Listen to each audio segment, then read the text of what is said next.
લક્ષ્ય ન્યૂઝ, એક નજર, એક લક્ષ્ય.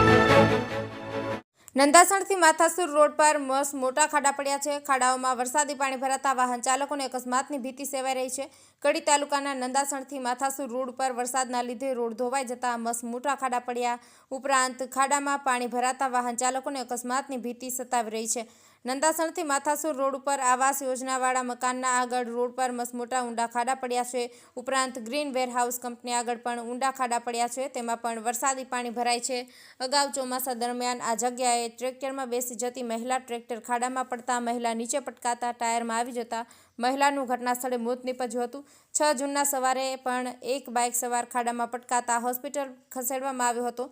અઠવાડિયામાં 5 દ્વિચક્રી વાહન ચાલકો પટકાયા છે. આ મોટા ખાડાઓમાં ફરી કોઈનો જીવ ન જાય તે માટે તંત્ર દ્વારા જલ્દી ખાડા પૂરવા લોકોમાં માંગ ઉઠવા પામી છે. આ ઉપરાંત આ રોડ પર નવીન કંપની બનતા માટીનું કામકાજ ચાલુ હોવાને કારણે રસ્તા પર કાદવ કીચડ થઈ ગયો છે, જેને લીધે દ્વિચક્રી વાહનો સ્લીપ મારી જવાની ભીતિ સેવાઈ રહી છે.